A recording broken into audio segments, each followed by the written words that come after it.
മുരുക, ഞാൻ ഇനി എന്താണ് ചെയ്യേണ്ടത് മുരുക? കുഞ്ഞിക്കാതർ എവിടെ മുരുക? അവൻ കൊണ്ടുവരാന്ന് പറഞ്ഞ എന്റെ അമ്മണി എവിടെ മുരുക? മുരുക, ഞാൻ ഇങ്ങ இருக்கிறேன் சார். தாபா வந்திருக்காரு, வண்டியில உட்காந்துருக்காரு. ஆமா, അപ്പൊ എന്റെ അമ്മണിക്കുട്ടി ഉണ്ടാവും മുരുക. നോക്കണ്ട, ഓളില്ല. ഇല്ലേ? പടച്ചോന്റെ കിതാബിൽ എഴുതിയ വായിക്കാൻ നമ്മളെ കണ്ണിന് വെളിച്ചം പോരാ. മനസ്സിലായില്ല കുഞ്ഞിക്കാതറെ. നമ്മൾ വിചാരിച്ച ഒരൊറ്റ സംഗതി നടന്നില്ലെന്ന് മാത്രല്ല, ഒടുക്കം നമ്മൾ പോലീസ് സ്റ്റേഷനിലും ആയി. എന്താണ് ഉണ്ടായത്?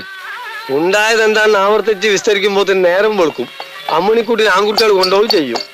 ആ ശങ്കരൻകുട്ടി മേനോന്നാണ് സാധനല്ലേ, ഒരു കടോൽ ഖജന. അങ്ങോട്ട് നമ്മൾ ഒന്നായിട്ട് വാരി മലത്തി അടിച്ചാലിഞ്ഞു മോനെ. ഞാൻ മരിക്കാൻ പോവാ. എന്നാ പിന്നെ ആർക്കൊരു വിഷമമില്ലല്ലോ.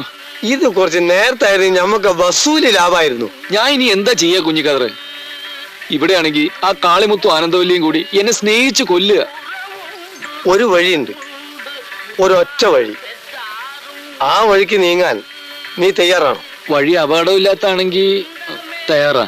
നിന്റെ ആനന്ദവല്ലിനോട് ഉള്ള കാര്യം തുറന്നു പറഞ്ഞ് നീ തടിയൂരി നാട്ടിൽ പോകാൻ നോക്ക്. എന്നിട്ട് ഒച്ചപ്പാടൊന്നുമില്ലാതെ പോലീസിലൊരു പരാതി എഴുതി കൊടുക്ക്. പോലീസ് ആവുമ്പടിയോടുകൂടി അമ്മണിക്കുട്ടി നിന്റെ ഉള്ളം കയ്യിൽ വന്ന് ഭരതനാട്യം നടത്തിയിട്ടില്ല, അത് കാണാൻ ഞാൻ വരുന്നുണ്ട്. നീ പോ മുരുക.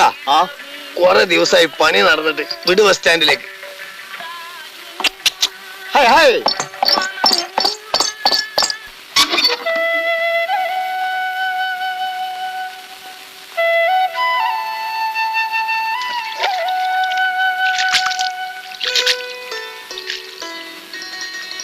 എന്റെ പ്രാർത്ഥന ദൈവം കേട്ടു. കടയടച്ച് നീങ്ങി വേഗം വരണമെന്ന് ഞാൻ സാമിയുടെ അടുത്ത് പ്രാർത്ഥിക്കുകയായിരുന്നു. ഏൻ തെരിയുമാ, ഇപ്പൊ ഇവിടെ നമ്മ രണ്ടുപേരും മാത്രം தான் இருக்கோம். അച്ഛനും അമ്മയും കോവിലിൽ തങ്കത്തേര് പാക്ക പോയിருக்கு.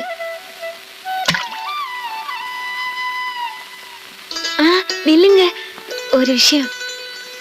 இன்னைக்கு இங்க ஒரு குர்த்தி வந்திருந்தா, கை பாக்குற குர்த்தி. என் முகம் பார்த்தோன்னு அவ என்ன சொன்னா தெரியுமா? உன் மனசுல ஒரு ராஜகுமாரன் இருக்குன்னு. அம்மா அப்பா எல்லாம் பக்கத்துல இருந்தாங்க. எனக்கு ஒரே வெக்கமாயிடுச்சு. ആനന്ദം,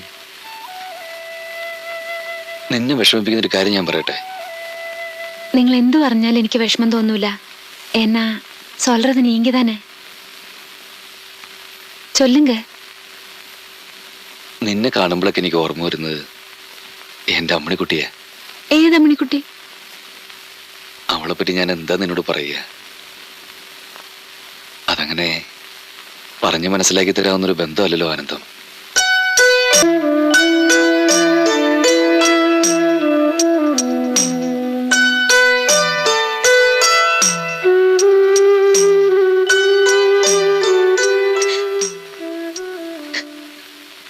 ആനന്ദം,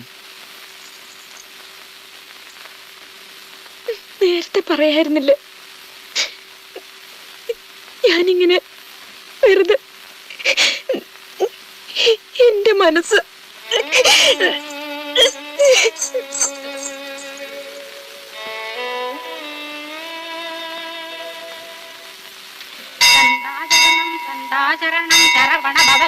ശരണം ശരണം ഗുരുഗുഹാചരണം ഗുരുപദാചരണം ശരണമടിഞ്ഞിട്ടേൻ കണ്ടാചരണം.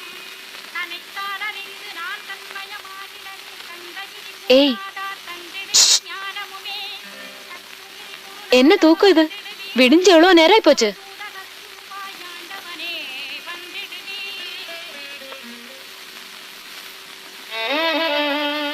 ഇന്നലെ രാത്രി ഉറങ്ങാൻ വൈകിയല്ലേ? ഉங்க മനസ്സ് കഷ്ടമാ இருந்திருக்கும், எனக்கு தெரியும். പെട്ടെന്ന് അത് കേട്ടപ്പോ ഞാൻ എന്നമോ சொல்லிட்டேன். എന്നെ മன்னிச்சிடுங்க. ഞാനല്ലേ നിന്നെ വേദനിപ്പിച്ചത്? ഏയ്, അപ്പൊ അങ്ങനെ തോന്നിയെന്നേ ഉള്ളൂ. യോസിച്ചു പാത്താ ഞാൻ താ ഒരു പൈത്യം. ഈ വീടും പഴനിമല അല്ലാതെ വേറൊന്നും ഞാൻ കണ്ടിട്ടില്ല. വിവരം പുരിയാമേ എന്തൊക്കെയാ ഞാൻ കാണിച്ചു കൂട്ടിയത്. വന്നു കയറിയപ്പോ തന്നെ ഞാനെല്ലാം പറയേണ്ടതായിരുന്നു. അതൊന്നും പറവാല്ലെങ്കിൽ നാമ രണ്ടുപേരും പഴകി கொஞ்ச நாள் தான் ஆச்சு. அதுக்குள்ள நீங்க என்ன விட்டுட்டு போயிடுவீங்களோன்னு எனக்கு எவ்வளோ வேதனையா இருக்கு. இவ்வளோ காலமா உங்களையும் மனசில் நினைச்சிட்டு இருக்கிற அம்மணி குட்டிக்கு എത്ര വിഷമം ഉണ്ടാവും. ആ കുട്ടിയെ ഇനി ഇങ്ങനെ വിഷമിപ്പിക്കരുത്. நீங்க சீக்கிரம் ஊருக்கு போய் இந்த பொண்ணை கூட்டிட்டு வாங்க. ഇവിടെ താമസിക്കാം. പിന്നെ அப்பா அம்மா கிட்டலாம் இப்போ ஒன்றும் சொல்ல வேண்டாம். നിങ്ങൾ നാട്ടിൽ പോയതിന് ശേഷം ഞാൻ എല്ലാം ചൊല്ലിக்கிறேன். പെട്ടെന്നത് കേട്ടാ എന്നെ പോലെ അവർക്ക് മനസ്സിലാക്കാൻ പറ്റിയെന്ന് വരില്ല. ആ പിന്നെ വേഗം കുളിച്ച് റെഡി ആവണം. അമ്മ ദോശ ഉണ്ടാക്കുന്നുണ്ട്. அப்புறம் உங்களுக்காக ஸ்பெஷலா சக்கரை பொங்கல் பண்ணிருக்கேன். சீக்கிரம் வரணும்.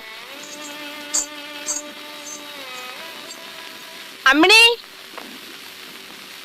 അമ്മിണി, മോളെ വാതിൽ തുറക്കും. മോളെ, മോളെ വാതിൽ തുറക്കാൻ. അമ്മിണിക്കുട്ടിക്ക് അതാ അടച്ചകത്തിരുന്ന് എന്ത് ചെയ്യാണ് എന്റെ ഈശ്വര? വിളിച്ചിട്ട് മിണ്ടുന്നില്ല. അവളെ ഉപദ്രവിക്കേണ്ട നങ്ങേലി, അവൾ അകത്ത് സുഖമായിട്ടിരുന്നോട്ടെ. ഇത് അങ്ങനെയൊന്നും അല്ല. എന്റെ മോൾ എന്തെങ്കിലും ചെയ്യും. എനിക്ക് പേടിയാകുന്നു. അമ്മിണി, മോളെ അമ്മിണി. നീ അങ്ങോട്ട് മാറിക്ക. അമ്മിണി, അമ്മിണി. എന്റെ അമ്മേ.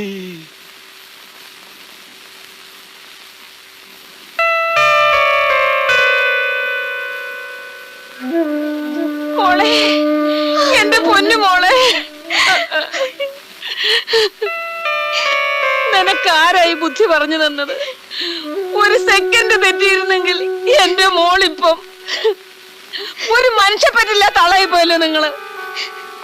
എന്റെ മോളെ കുരുതി കൊടുത്തിട്ട് നിങ്ങൾ ആരുടെ മുൻപിലാ ജയിക്കാൻ പോകുന്നത്? അങ്ങേലി, ശങ്കരൻകുട്ടി മേനോൻ ഇപ്പോഴും ജയിച്ച് തന്നെ നിൽക്കുന്നത്. നിന്റെ പുന്നാര മോൾക്ക് ഇപ്പോഴും ഒന്നും സംഭവിച്ചിട്ടില്ലല്ലോ. എടേ, ഈ വീടിന്റെ ഉത്തരത്തില് ഒരു കാലത്തൊരു ശവം ആടി കളിച്ചിട്ടുണ്ട് എന്റെ അച്ഛൻ. എന്റെ അച്ഛൻ എന്തിനാ തൂങ്ങിയെന്നറിയോ? ഇല്ലെങ്കിൽ കേട്ടോ, നിന്റെ മുത്തശ്ശിയില്ലേ, ആ തള്ള കാരണം സർവ്വവും നശിച്ച് കടം വന്നാ എന്റെ അച്ഛൻ തൂങ്ങിയത്. അതിനുശേഷം ഞാൻ കഷ്ടപ്പെട്ട് കെട്ടിപ്പൊക്കിയതാ ഈ കാണുന്നതൊക്കെ. അതിനകത്ത് അതേ തള്ളയുടെ ഒരു വിത്ത് കാരണം നീയും തൂങ്ങാൻ പോവാ. എനിക്കൊന്നും അറിയില്ല അച്ഛ. പക്ഷെ കുട്ടിയുണ്ടില്ലാണ്ട് എനിക്ക് ജീവിക്കാൻ കഴിയില്ല. ഒരിക്കലും കഴിയില്ലേ? ഇല്ല. നിന്റെ കുട്ടിയേട്ടൻ പഴനിയിലെ ആരാണെന്നാ പറഞ്ഞേ? കുട്ടിയേട്ടൻ അവിടെ ലെതർ ഫാക്ടറിയിൽ ഹെഡ് ക്ലീനിങ് സെക്ഷന്റെ സൂപ്പർവൈസർ ആണെന്ന് പറഞ്ഞു. ശരി, സൂപ്പർവൈസർ സൂപ്പർവൈസർ. നമുക്ക് അവനെ കാണാം.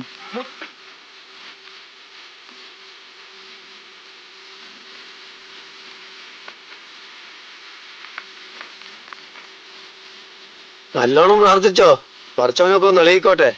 ഈ അങ്ങോട്ട് വാ.